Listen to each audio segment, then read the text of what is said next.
Ojek online atau ojol di Indonesia merupakan sarana transportasi berbasis teknologi modern yang canggih, sederhana, dan efektif. Moda transportasi ini adalah alternatif untuk menjawab kemacetan di ibu kota dan kota-kota besar lainnya. Namun, siapa sangka bisnis yang meraup miliaran rupiah ini merupakan bentuk perbudakan modern yang diterapkan perusahaan-perusahaan aplikator. Pasalnya, manusia yang memproduksi uang di lapangan atau biasa disebut mitra bekerja tanpa diberikan perlindungan hukum dan undang-undang ketenagakerjaan layaknya pekerja atau buruh pada umumnya. Hal inilah yang menjadi sorotan Ketua Konfederasi Serikat Pekerja Seluruh Indonesia Muhammad Jumhur Hidayat dalam rapat kerja nasional pertamanya. Menurutnya, negara harus mengatur keberadaan ojek online menjadi lebih baik buat masyarakat yang menekuni kegiatan ini, termasuk kendaraan yang dipakai untuk bekerja sehari-hari agar semua dilindungi oleh undang-undang. Ya, ojek online itu adalah perbudakan modern. Perbudakan modern karena semuanya canggih, pakai sistem digital semua, tapi penghisapannya luar biasa.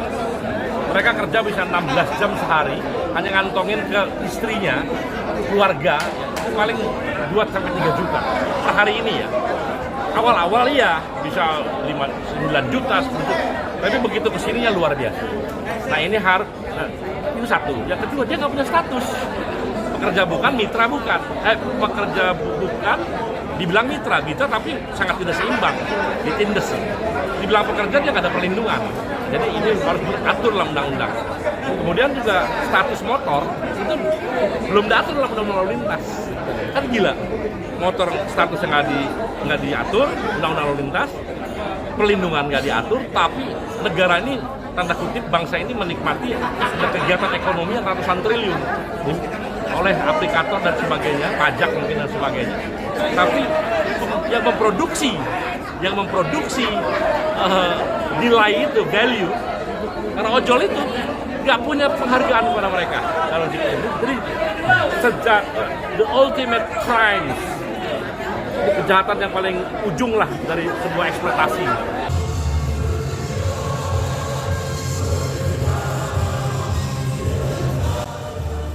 Direktur Yayasan Lembaga Bantuan Hukum Indonesia Muhammad Isnur bahkan menilai bisnis ini adalah sebuah pengelabuhan hukum di mana aplikator bermain kata-kata dengan kata mitra. Padahal ojek online adalah pekerja atau buruh yang harus mendapatkan perlindungan undang-undang ketenagakerjaan. Jadi ada semacam pengelabuhan hukum di mana mereka bermain-main dengan kata mitra. Padahal mereka sebenarnya adalah pekerja juga, mereka buruh juga. Jadi harus pemerintah tegas, sepanjang ada di sana konteks pekerjaan, ada konteks perintah, ada konteks upah, mereka adalah pekerja dan mereka dilindungi oleh undang-undang yang sama. Jadi hentikan praktek manipulasi hukum di mana mengelabui seolah adalah mitra, padahal mereka adalah pekerja. Yang akhirnya mereka tidak dapat perlindungan, mereka nggak punya konteks di mana undang-undang mengatur mereka, dan kemudian mereka seolah-olah dilepaskan tanggung jawabnya. Maka kembalikan seperti semula, di mana perusahaan-perusahaan online ini adalah perusahaan yang mempekerjakan pekerjanya dan mereka dilindungi oleh undang-undang ketenagakerjaan. Di undang-undang dasar itu jelas ada kewajiban pemerintah untuk melindungi segenap bangsa Indonesia. Ada kewajiban pemerintah untuk memenuhi hak kepastian hukum. Ada kewajiban pemerintah untuk memberikan hak pekerjaan di mana ada perlakuan dan imbalan yang adil dan layak. Perlakuan pemerintah yang memperlakukan ojol nggak dapat perlindungan adalah perlakuan yang diskriminatif, perlakuan yang tidak adil dan tidak layak. Maka jelas ini melanggar konstitusi, melanggar peraturan tertinggi di Indonesia ini. Saya yakin kalau teman-teman bersolidaritas, teman-teman berserikat itu akan semakin membesar, semakin menguat.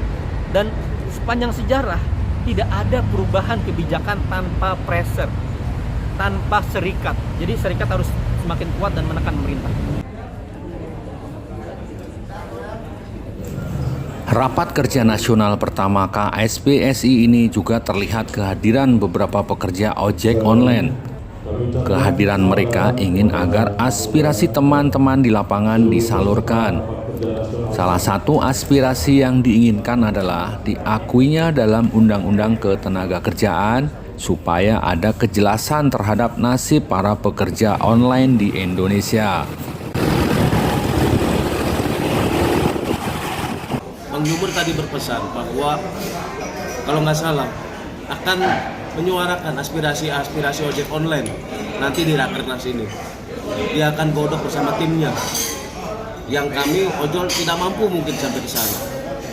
Kami akan menyerahkan, bahkan ingin membantu support, dukungan moral, doa agar kami juga bisa terbantu ojek online dengan adanya Rakernas, dan akan disambungkan aspirasi teman-teman ojek online di dalam Rakernas tersebut. Salah satu aspirasi kami adalah bahwa kami katanya diakui, walaupun cuma dalam bentuk peraturan menteri, tapi tidak ada di dalam Undang-Undang Cipta Kerja. Ini yang kami sangat sesalkan. Dan ini momen yang sangat baik, di mana Undang-Undang Cipta Kerja ini akan direvisi. Mudah-mudahan ojol bisa ada di dalam Undang-Undang Cipta Kerja tersebut. Dan kami punya status yang jelas sebagai pekerja atau sebagai apa yang nanti akan dilakukan. Batas ini cuma hanya sebatas kemitraan yang kami terima, tapi implementasi di lapangan tidak sesuai dengan kemitraan yang terjadi, bahwa kami tidak dianggap.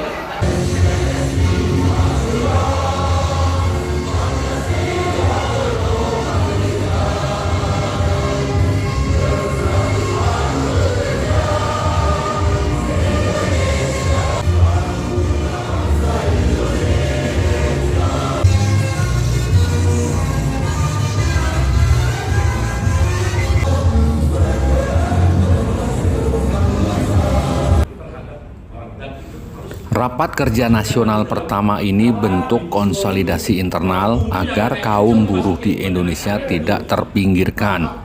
KSPI bertekad terus memperjuangkan pekerja agar upah yang diterima bisa meningkat seiring meningkatnya inflasi, namun tidak memberatkan pengusaha.